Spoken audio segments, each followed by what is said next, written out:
அவசர தேவைக்காக ஒரு வைப்பு நிதி இருக்கிறது அல்லவா?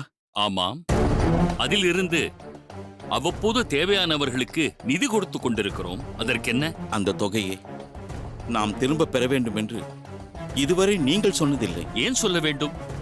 அது உதவித்தொகை, கடன் தொகை இல்லையே. அது இப்பொழுது கடன் தொகையாக மாறிவிட்டது. என்ன கணக்கு பிள்ளை, என்ன சொல்கிறீர்கள்? யார் அதை கடன் தொகையாக மாற்றச் சொன்னது? உதவி பெற்றவர்களிடமிருந்து முதல் தவணையும் பிடித்தாகிவிட்டது. யாரை கேட்டு இப்படி செய்தீர்கள்? குரேசன் சொன்னானா? இல்லை எசமான், சின்ன எசமான் சொல்லவில்லை. வேறு யார் சொன்னது? எஜமானி அம்மாவின் உத்தரவு. எஜமானி அம்மாவா? யார்? ஆண்டாளா? ஆமா எசமா. ஆண்டாளா அப்படி சொன்னாள்? ஏன் ஏன் இப்படி செய்கிறாள்? எதற்காக என்று ஏதாவது சொன்னாளா? அது எதுவும் சொல்லவில்லை.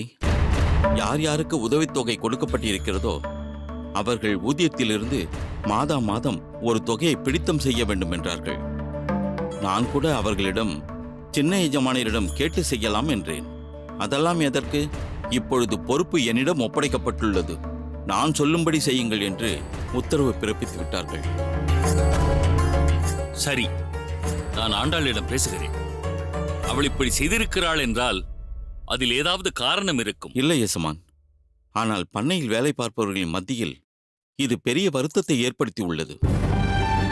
நல்லது செய்யும் வரை பெரிய எஜமான் சின்ன எஜமான் இருவரும் தங்கமானவர்கள், கடவுளுக்கு சமம் என்று பேசிய அதே வாய் இப்பொழுது இந்த சம்பவத்தினால் வேறு விதமாக பேசுகிறார்கள்.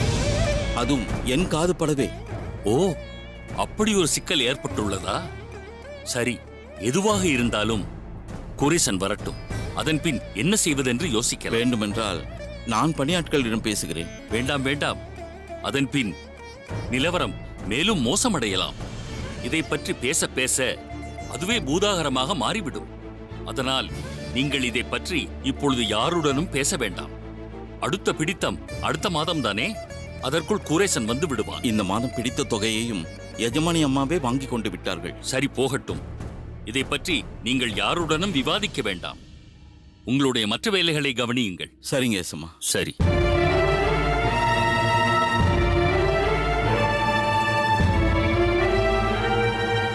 இது என்ன புது பிரச்சனை?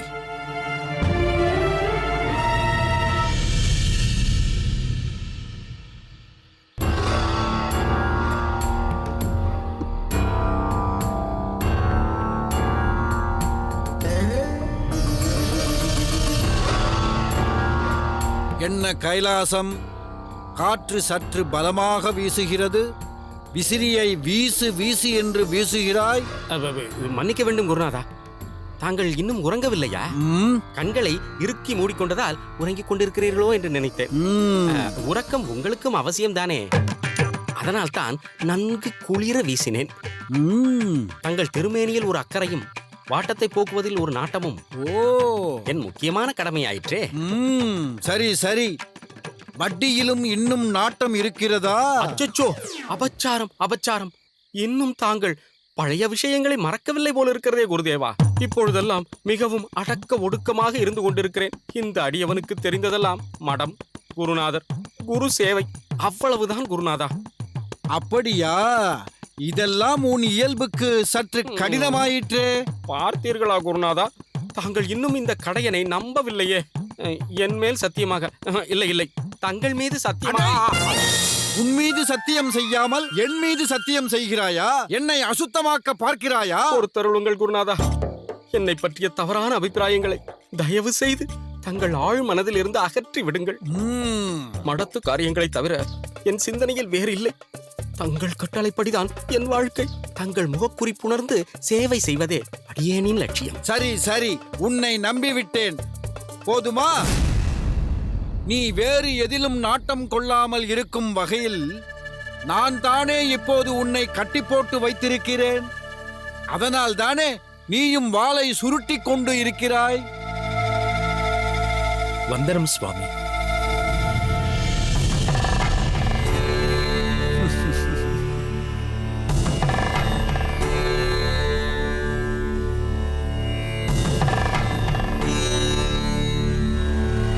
சுக்கு மிளகு, திப்பிலி இவைகளெல்லாம் வைத்து அரைத்தேன் என்று சொன்னேன் அல்லவா? ஆமாம். அவற்றுடன் வயிற்றுப்போக்கு மருந்தையும் வைத்து அரைத்துள்ளேன்.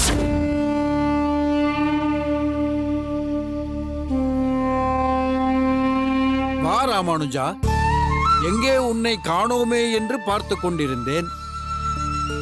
என்ன ராமானுஜா, கையில் குவளையோடு வந்திருக்கிறாய்? நேற்று தங்களிடத்தில் தெரிவித்தது போல் இருமல் போக்கும் மருந்தை பாலில் இட்டு வந்திருக்கிறேன். இதமான சூட்டில் இருக்கிறது, இப்போதே பருகிவிடுங்கள். அதெல்லாம் சரிதான், ஆனால் எனக்கு இப்போது இருமல் இல்லையே. அதனால் என்ன குருதேவா? உறங்கும் போதும் வரலாம், உறக்கமும் கெட்டு போகலாம். வருமுன் காப்பது நல்லதல்லவா? தங்களுக்காக மிகவும் அக்கறையோடு சன்னமாக நானே பொடி செய்து கொடுத்தேன். தொண்டையில் ஏதும் சிக்காமல் நேராக போய்விடும். எது போய்விடும் என்கிறாய்? தொண்டைக்கு எந்த சேதாரமும் ஏற்படுத்தாமல் நேரே வயிற்றுக்கு போய் இருமலை குணமாக்கிவிடும் என்று கூறினேன். அதற்காகத்தான் நானே பிரத்யேகமாக பொடி செய்தேன்.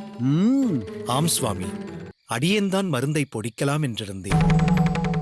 அப்போது இவர் உன்னால் அழுத்தம் கொடுத்து அந்த குழவியை உருட்ட முடியாது, கொடு, நான் நன்றாக மசித்துக் கொடுக்கிறேன் என்று பெற்றுக்கொண்டு விட்டார். தங்கள் தேகத்தில் ராமானுஜனைப் போல் எனக்கும் பொறுப்பு இருக்கிறதல்லவா? ராமானுஜன் மூலிகைகளை கொண்டு வந்து கொடுத்தான், நான் அதை பொடித்து மசித்து கொடுத்தேன். இப்படி இருவருமே குரு சேவையை பகிர்ந்து கொண்டோம் குருதேவா. ஓ, இவ்வளவு விஷயம் நடந்திருக்கிறதா? சரி ராமானுஜா, அந்த பாலை கொடு.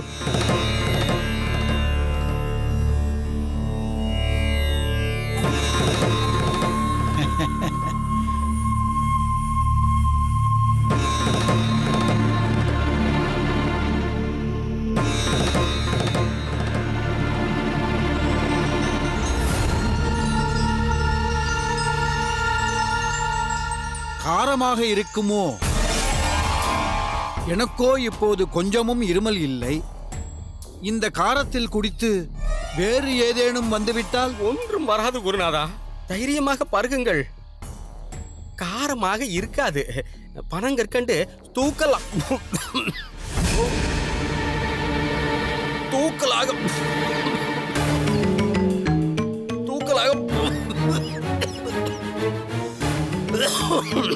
என்ன கைலாசம், உனக்குத்தான் இருமல் மிகவும் மோசமாக இருக்கிறது போல் இருக்கிறது. அதுவும் வறட்டு இருமல். என்ன ராமானுஜா, இந்த பாலை கைலாசம் பருகினால் என்ன? இந்த பருகு. ஐயோ, வேண்டாம் குருநாதா. ஏனடா, இது விஷமா என்ன? இப்படி அலறுகிறாய்? மூலிகை பால் தானே? ஆமாம், மூலிகை பால் தான். இந்த பருகு. ஐயோ, இந்த இருமல் வேறு நேரங்காலம் தெரியாமல் வருகிறது. உனக்கு இருமல் அதிகமாகிறது. இதை நீயே பருகு. ஐயோ, அபச்சாரம், அபச்சாரம். இது தங்களுக்காகவே பிரத்யேகமாக தயாரிக்கப்பட்டது. இதை அடியேன் பருகினால் தாகாது. அதனால் என்னடா, இதை பருகினால் மூலிகை உன் இருமலை போக்காதா? என்ன ராமானுஜா, இவன் இதை பருகுவதால் உனக்கு ஒன்றும் ஆட்சேபனை இல்லையே? ஒரு ஆட்சேபனையும் இல்லை சுவாமி. ஒரு வகையில் மிகவும் ஆனந்தம் என்று கூட சொல்லலாம். இவர் அனுதினமும் தங்களுடனேயே சேவை செய்பவர் அல்லவா? இவர் ஆரோக்கியத்தோடு இருந்தால்தான் நீங்களும் ஆரோக்கியத்தோடு இருக்க முடியும். இவர் இதை பருகினால் ஒன்று கூட இல்லாமல் எல்லாம் போய்விடும். உடல் உபாதைகள் எல்லாம் தீர்ந்துவிடும் என்று சொன்னேன். எனக்கு வேண்டாம். என்ன கைலாசம், என் வார்த்தைக்கு மதிப்பு கிடையாதா? குருநாதா, அபச்சாரம், அபச்சாரம். அப்படி என்றால் இதை வாங்கிக்கொள். வாங்கடா. அப்படியே அதை ஒரே மடக்கில் அருந்து. அருந்தடா.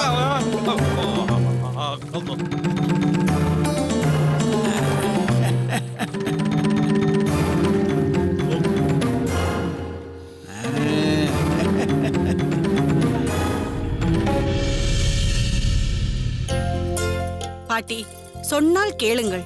நாங்கள் இருவரும் பார்த்துக் கொள்கிறோம். நீங்கள் எதற்கு மெனக்கெடுகிறீர்கள்? கையும் காலும் அசைந்து கொண்டே இருக்க வேண்டும்.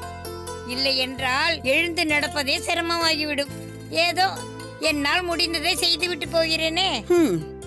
பிறகு உங்கள் இஷ்டம். உங்களை நான் தடுக்கப் போவதில்லை. என்ன அமுதா, அக்கம் பக்கத்தில் ஏதாவது விசேஷம் உண்டா? உனக்கு சுவாரஸ்யம் தரக்கூடிய விசேஷம் என்றால் சமீபத்தில் பட்டுவை பார்த்தேன். ஜொலிக்கிறாள்.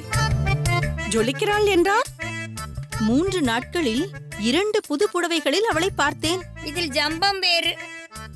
ஏதோ வேறு யாரும் புதுப்படையை பார்க்காது போலும், உடுத்தாது போலும்.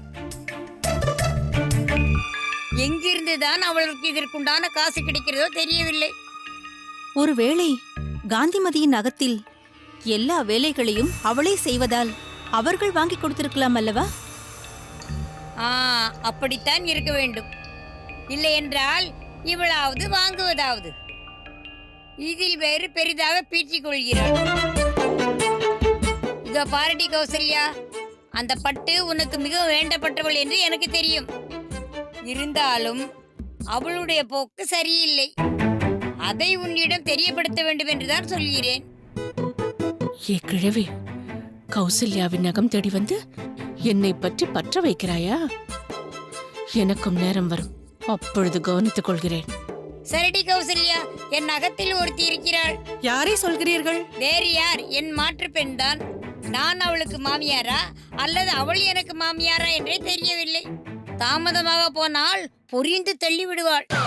அமுதா, புறப்படலாமா? சரி பாட்டி. கௌசல்யா, நாங்கள் புறப்படுகிறோம். சரி. சரிடி கௌசல்யா, நாங்கள் வருகிறோம். சரி பாட்டி. அமுதா, போகலாம்.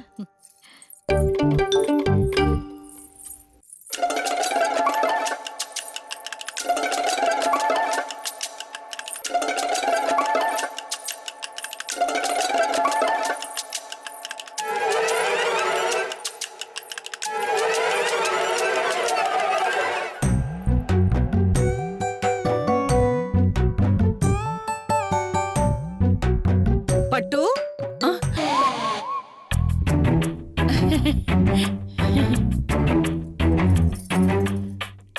வா பட்டு. ஏன் அங்கேயே நின்று விட்டாய்? இப்பொழுதுதான் பாட்டி உன்னை பற்றி பேசிக் கொண்டிருந்தார்கள். கழுகிற்கு மூக்கில் வேர்த்தாற் போல் நீயும் வந்து நிற்கிறாய். அந்த கிழவி பேசியதையெல்லாம் ஒட்டு கேட்டுக்கொண்டுதான் இருந்தேன். இப்பொழுதுதான் புரிகிறது பாட்டியின் மாற்றுப்பெண் எவ்வளவு பாவம் என்று. என்னமோ என் மாற்றுப்பெண் சரியில்லை, என் மாற்றுப்பெண் சரியில்லை என்று சொல்கிறார்களே. இப்படிப்பட்ட மாமியார் இருந்தால் எந்த மாற்றுப்பெண் தான் குப்பை கொட்ட முடியும்? என் சம்பத்தை பற்றி இந்த கிழம் பேசுகிறது. பட்டு, கிழம் என்றெல்லாம் சொல்லாதே. பெரியவர்களை எல்லாம் இப்படி பழித்து பேசாதே. என்ன பெரியவர்கள்? பொல்லாத பெரியவர்கள். பெரியவர்கள் பெரியவர்களாக நடந்து கொள்ள வேண்டும். சரி, அதெல்லாம் போகட்டும். என்ன திடீரென்று வந்திருக்கிறாய்? வேறென்ன, உன்னிடம் எனக்கு ஒரு சிறு உதவி தேவை. எனக்கென்று வேறு யார் இருக்கிறார்கள்? என்ன உதவி வேண்டும்? அதை முதலில் சொல். எனக்கு கொஞ்சம் பணம் தேவை. பணமா? எதற்கு? எல்லாம் அந்த கடன் தான். என்னது, கடனா? கடனா? கடன் என்றால் கடமை. அந்த பாழாய் போனவனால் வந்தது. நீ என்ன சொல்கிறாய் என்றே புரியவில்லை. பணி செய்து கிடப்பதே என் கடன். கடன் பட்டார் நெஞ்சம் போல், செஞ்சோற்று கடன் என்றெல்லாம் சொல்லுவார்களே, அதே போல்தான் இதுவும். சுற்றி வளைக்காதே, நேராக விஷயத்திற்கு வா. அது வந்து கௌசல்யா, எனக்கு தூரத்து சொந்தக்காரர் ஒருவர். எந்த சொந்தக்காரன்? திடீரென்று எப்படி முளைத்தான் அந்த சொந்தக்காரன்? இப்படித்தான் சென்ற முறை ஏதோ தூரத்து சொந்தம் என்று சொல்லி திருப்புட்குழிக்கு சென்றாய். அதனால் என்னவெல்லாம் பிரச்சனை உருவானது மறந்து விட்டாயா? இல்லை இல்லை, தூரத்து சொந்தக்காரன் இல்லை, அது ஒரு பழைய கதை. அந்த பாழாய் போனவனின் தூரத்து சொந்தக்காரர். அவனிடம் அவர் எப்பொழுதோ வாங்கிய கடனை இப்பொழுது என்னிடம் திருப்பி கொடு என்று கேட்கிறான். கொடுக்கவில்லை என்றால் தஞ்சாவின் அகத்திற்கே வந்து வம்பு செய்வேன் என்று பயமுறுத்துகிறான். அவன் அந்த அகத்திற்கு வந்தால் என் நிலை என்னவாகும்? நீயே சற்று சிந்தித்து பார் கௌசல்யா. நீதான் பெரிய மனது வைத்து எப்படியாவது என்னை காப்பாற்ற வேண்டும். என்ன கௌசல்யா, என்ன யோசனை? யோஜனை எல்லாம் ஒன்றுமில்லை. உனக்கு என்ன உதவி வேண்டுமானாலும் நான் செய்ய தயாராக இருக்கிறேன். எனக்கு தெரியும் என்னை நீ கைவிட மாட்டாய் என்று. மிக்க நன்றி கௌசல்யா. நான் இன்னும் முடிக்கவில்லை. என்ன உதவி வேண்டுமானாலும் செய்கிறேன். புடவை வேண்டுமா? வாங்கி தருகிறேன். வேறு ஏதாவது தேவையா? அதையும் பூர்த்தி செய்கிறேன். ஆனால் பண உதவி மட்டும் கேட்காதே. அதை செய்ய என்னால் இயலாது. என்ன கௌசல்யா, நான் என்ன சொல்கிறேன் என்று கேள. பட்டு, இதை தவிர வேறு ஏதாவது பேச வேண்டுமானால் உள்ளே வா. இல்லை என்றால் இங்கிருந்து போ. கௌசல்யா, என்னது இது? இப்படி முகத்தில் அடித்தாற் போல் சொல்லிவிட்டு சென்று விட்டாளே. அந்த புடவைக்காரனுக்கு இப்பொழுது நான் என்ன பதில் சொல்வேன்? ஆதிகேசவா, இந்த பட்டுவை நீதான் காப்பாற்ற வேண்டும்.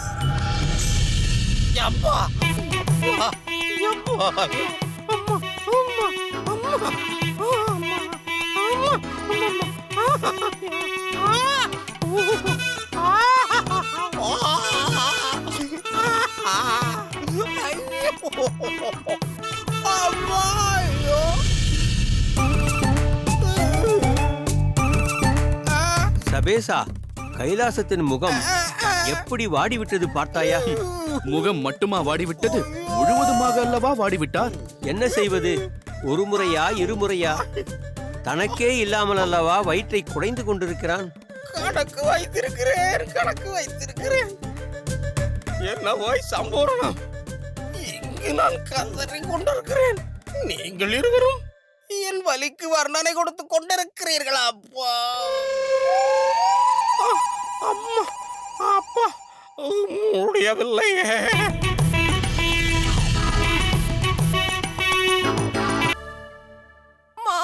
மோரை நீயே வைத்துக்கொள். தர வேண்டிய கடனை கொடு. நான் இங்கு வந்தது உன் கடன் பாக்கியை பற்றி எல்லோரிடமும் சொல்லத்தான். கபாலி படத்தின் சென்சார் நடந்து முடிந்தது. நியூ சர்டிபிகேட் வாங்கியிருக்கிற இந்த திரைப்படம் 2.5 மணி நேரம் ஓடக்கூடியது. ஜூலை 22ஆம் தேதி உலகம் முழுவதும் வெளியிட திட்டமிட்டிருக்காங்க.